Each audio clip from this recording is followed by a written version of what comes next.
My name is Elena Martinez, and the woman who was abandoned while pregnant was me. She took my son to run a DNA test without my consent.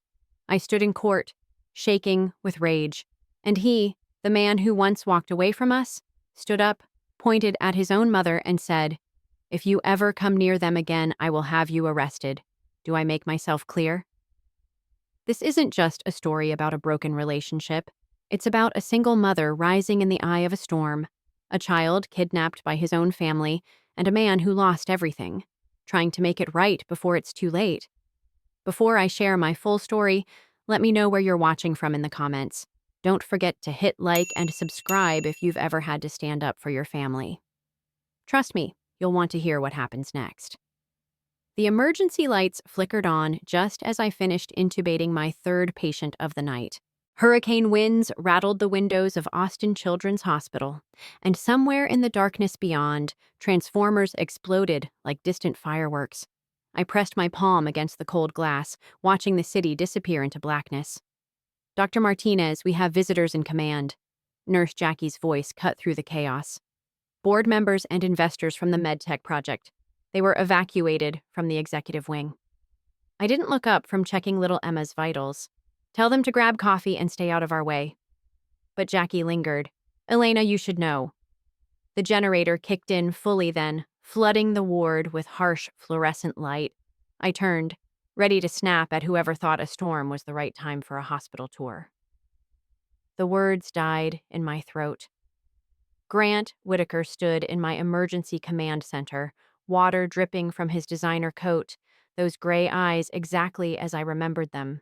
5 years hadn't changed the way he held himself. Shoulders straight, chin lifted, ready to conquer whatever stood in his path. Then his gaze shifted downward, and the color drained from his face. Jude pressed against my leg, clutching his dinosaur backpack. My mother was supposed to pick him up hours ago, but the roads had flooded. He looked up at the stranger with curious eyes.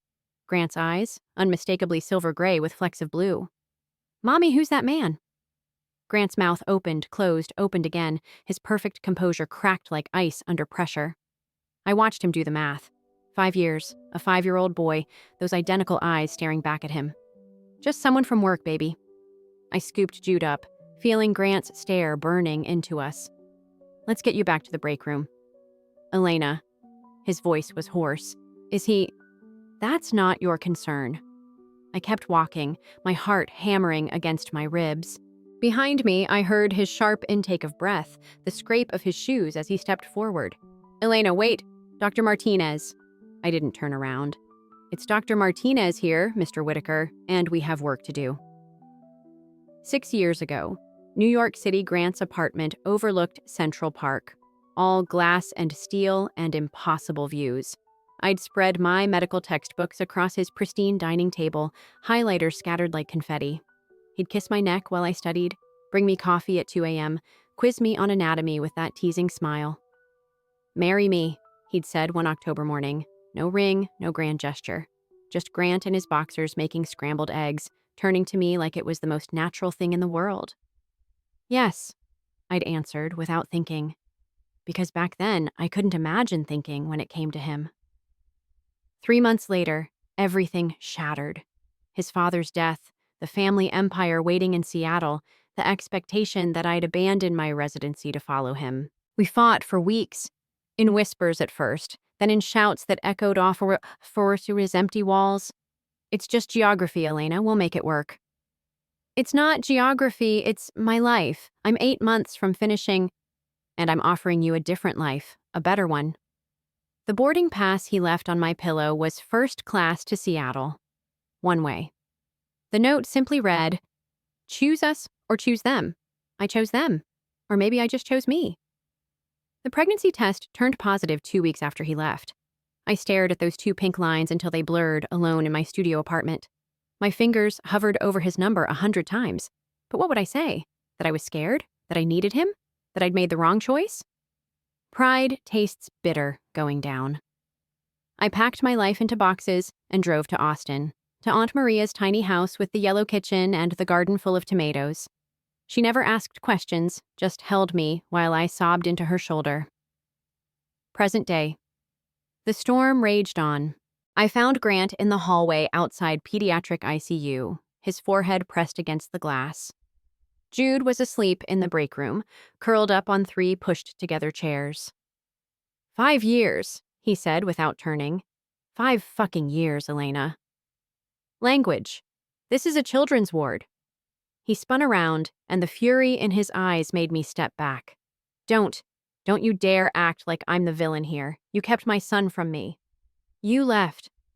My voice stayed steady even as my hands shook. You made your choice. You didn't give me all the information to make that choice. Would it have mattered? Would you have stayed? The question hung between us like a blade. Grant's jaw clenched, unclenched. Outside, something metal crashed against the building. I had a right to know. You had a right. I met his eyes. Past tense. You gave it up the day you chose Seattle over us, over me. Don't rewrite history now. The photo appeared on social media before the storm even passed. Grant Whitaker leaving Austin Children's Hospital with an unnamed doctor and child. By morning, my phone wouldn't stop buzzing. Reporters called the hospital. Someone leaked my name. Mommy, why are all these people outside? Jude peered through our living room blinds at the news vans. Just ignore them, baby. Come help me make pancakes. But Grant wouldn't be ignored. Flowers arrived. Yellow roses, because he remembered.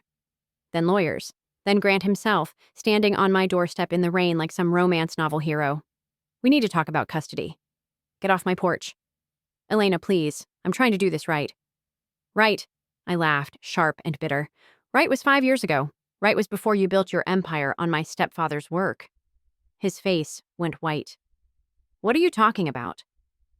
Neural Sync, the pediatric monitoring system your company is launching. My stepfather designed that before he died. But you wouldn't know that, would you? Because you never asked about my family, never cared about anything but your grand plans. Elena, I swear I didn't know. Of course you didn't. I started to close the door, but his hand shot out. I want to know my son. And I wanted a partner who saw me as more than an accessory to his success. We don't always get what we want. His phone rang, his mother's ringtone. I recognized it even after all these years. He declined the call, but it rang again immediately.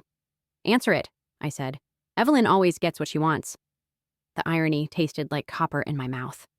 As he walked away, phone pressed to his ear, I heard him say, Mom, I can handle this, but neither of us could handle what came next. The call came at 3:47 p.m. Jude's teacher, voice trembling. Dr. Martinez, Jude wasn't on the bus. Someone picked him up, said they were family. The world tilted. I dropped my coffee. Ceramic shattering across the hospital floor. 20 minutes later, I was at the school, watching security footage with shaking hands. A man with silver hair, expensive suit, confident walk. He'd shown ID, signed papers. The secretary thought he was authorized. That's William Whitaker, I whispered. Grant's father. But you said Mr. Whitaker was deceased? Grant's father. William is his grandfather. My voice cracked. He took my son. The police were sympathetic, but slow. Custody disputes, they said. Family matter, no immediate danger. I wanted to scream that kidnapping was immediate danger, that the Whitakers had money and planes and could disappear. Instead, I called Grant. Your family took him. No preamble, just raw panic. What? Elena, slow down. Jude, your grandfather took Jude from school. Silence. Then, I'm on my way. He arrived at my house in 12 minutes. Must have broken every traffic law in Austin. His face was ghost white. Phone already to his ear. Grandfather, it's Grant. Where is... He stopped, listening. His expression darkened. You had no right. None. More silence. I don't care what Mother said. Bring him back. Now. He hung up, turned to me. My mother, she wanted to be sure about the DNA. She took my baby to test his blood? The words came out in a shriek. Our baby. Grant corrected quietly. And I'm going to get him back. 2 hours.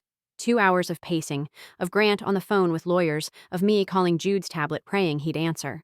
When the doorbell finally rang, I flew to it. Evelyn Whitaker stood on my porch. Jude's hand in hers. My son looked small, confused, chocolate ice cream staining his dinosaur shirt. "Mommy!" He broke free, running to me. I dropped to my knees, pulling him close, breathing in his little boy smell of crayons and sunshine. "How dare you?" I stood, Jude clinging to my leg. "How dare you take my child?" I needed to be certain. Evelyn's voice was cool, cultured. The Whitaker name. "Mother." Grant's voice cut like glass. "Leave, now." "Grant, darling, I was protecting you. You were protecting nothing. You traumatized a 5-year-old boy, my son." He stepped between us. "If you ever come near them again without my permission, I'll have you arrested. Are we clear?" I'd never seen Evelyn Whitaker speechless. She stared at her son like he was a stranger, then turned on her designer heels and left. The lawsuit made headlines. Single mother sues Whitaker matriarch for kidnapping. Suddenly, our private pain was public entertainment. Photographers followed us to grocery stores. Jude's preschool hired security. My quiet life exploded into chaos. "Drop the charges," Grant asked over coffee at my kitchen table. Jude was upstairs, finally asleep after another nightmare. "Please, I'll handle my mother privately." "Like you handled her before? So well that she kidnapped our son?" "Elena, no." I wrapped my hands around my mug, needing something solid. "She scared him, Grant. He wakes up crying, asking if the mean lady will take him again. I won't let this go." The court hearing was a circus. Evelyn's lawyers painted me as a gold digger, a woman who'd hidden a child for profit. I sat straight-backed, biting my tongue until it bled. But when they questioned my fitness as a mother, Grant stood up. "Your Honor, may I address the court?" The judge nodded, and Grant walked to the front. Cameras clicked like insects. "Jude Martinez is my son. I've known this for exactly 2 weeks, but in that time, I've seen the life Dr. Elena Martinez built for him. She is an exceptional mother who protected and provided for our child alone for 5 years. Any suggestion otherwise is not only false, but insulting to the woman who gave up everything to raise him right." He turned to face the gallery, reporters scribbling furiously. "My mother acted without my knowledge or consent. She traumatized my son and violated the trust of his mother. I stand with them, completely and unconditionally. And anyone, family, media, or otherwise, who threatens their peace will answer to me." Evelyn's face crumbled. For the first time in her 70 years, she looked fragile. The judge's ruling was swift. Restraining order, supervised visits only, and Evelyn's resignation from the children's trust she'd chaired for decades. Outside the courthouse, Grant caught my arm. I meant every word. "I know." And I did. "Thank you. Don't thank me for doing the bare minimum. Can I see him this weekend? Take him to the park?" I studied his face. Tired, sincere, nothing like the ambitious boy who'd left me behind. "Saturday, 2:00. He likes the one with the rocket ship." Saturday arrived gray and humid. I'd changed Jude's outfit 3 times, nervous as a teenager. Grant showed up 5 minutes early with a gift bag. "What's that?" "Books. Dinosaur ones. The bookstore clerk said they were appropriate for his age." "Sir..." Something in my chest unclenched. "He'll love them." At the park, I sat on a bench pretending to read while they played. Grant pushed Jude on the swings, his designer jeans getting dirty in the sandbox, learning our son's favorite game was Floor is Lava. They looked right together. Same eyes, same determined chin, same laugh. "Mommy, come play," Jude called. "Yeah, Mommy," Grant echoed with a ghost of his old smile. "The lava's rising." So I played, jumped from platform to platform, rescued them from imaginary danger, forgot for an hour that this wasn't normal, that we weren't a family. On the monkey bars, Jude asked the question I'd been dreading. Why didn't I have a daddy before? My hands stilled on the cold metal. Grant went very quiet beside me. "Sometimes," I started, then stopped. "How do you explain adult failures to a 5-year-old?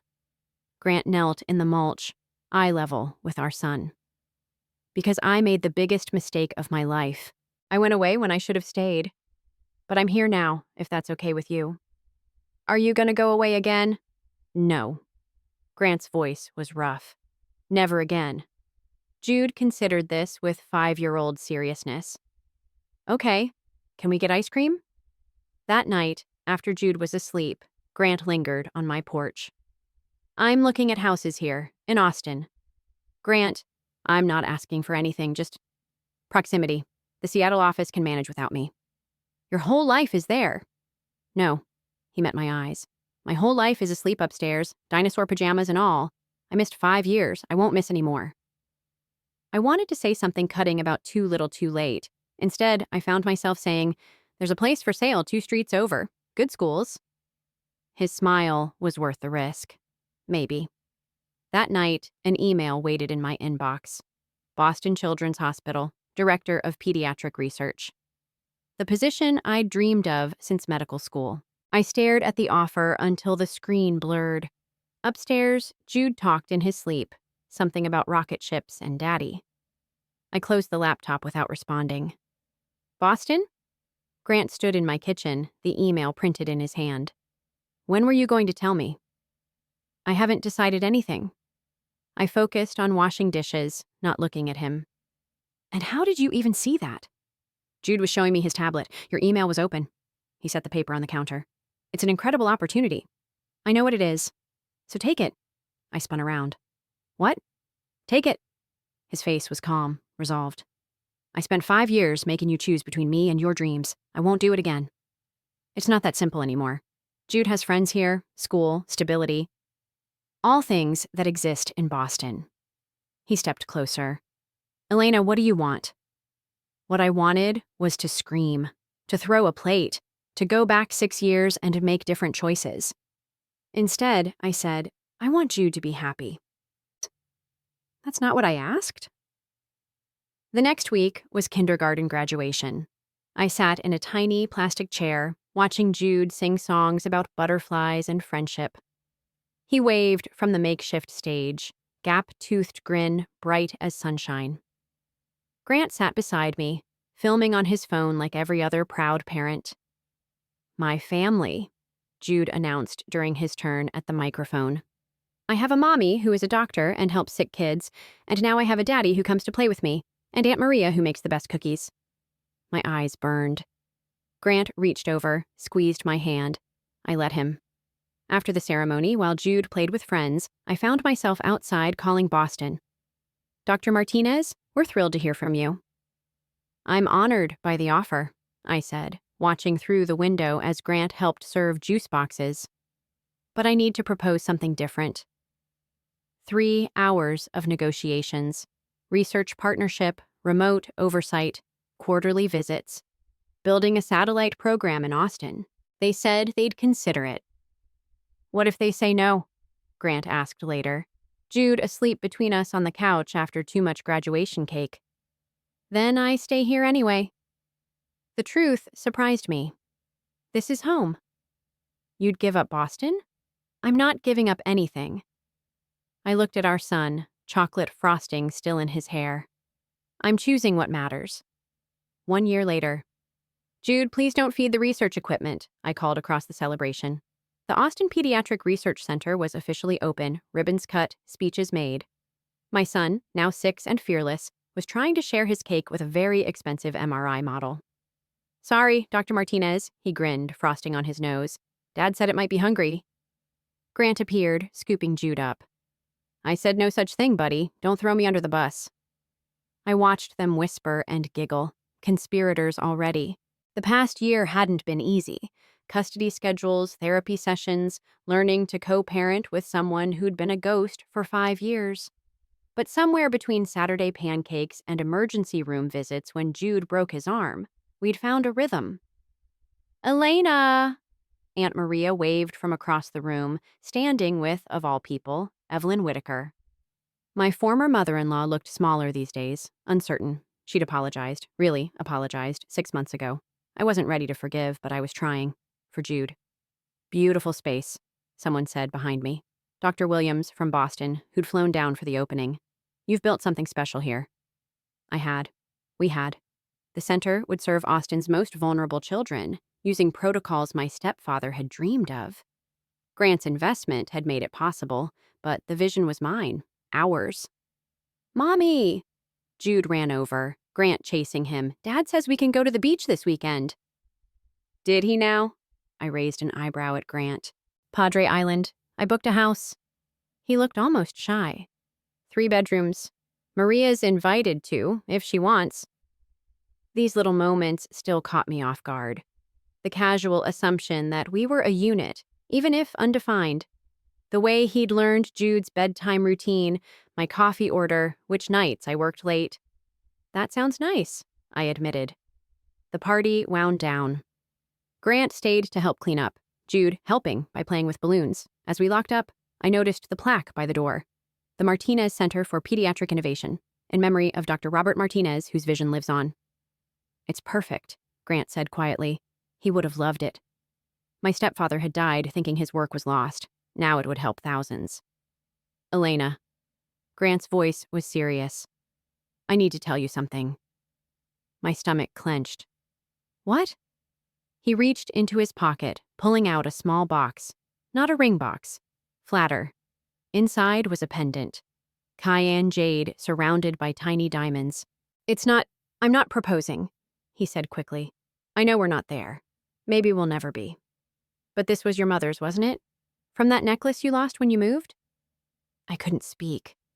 The necklace had broken during those awful weeks after he left, beads scattering across my apartment floor. I'd saved only a few, too heartbroken to search for the rest. How did you... I went back to New York, found the landlord, the cleaning service. It took months, but he fastened it around my neck. You should have it. Grant. My voice broke. No expectations, just, you should have it. Jude bounced over. Are we going home now? Home. Grant's house was 2 streets over. He had dinner with us most nights. Jude had a room at both places, dinosaurs at mine, rocket ships at his. It wasn't conventional, wasn't what either of us had planned, but it was ours. Yeah, baby, I said, lifting him up. Let's go home. As we walked to the parking lot, Jude chattering about hermit crabs and sandcastles, I caught our reflection in the glass doors. 3 people who'd found each other in a storm. Not perfect, still healing, but together.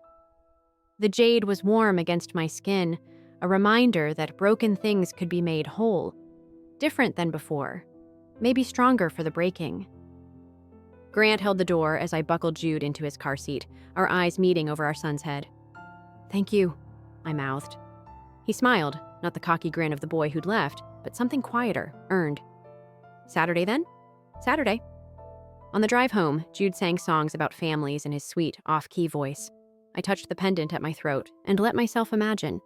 Beach weekends, birthday parties, first days of school, Grant teaching him to ride a bike, me teaching him to be kind, all of us learning to be whole. Maybe that's what love looked like the second time around. Not the burning certainty of youth, but this careful building. Stone by stone, day by day, constructing something that could weather any storm. Mommy? Jude's voice pulled me back. Are you happy? I looked in the rearview mirror at my son, Grant's eyes, my smile, entirely his own person. Yeah, baby, I said, meaning it. I really am.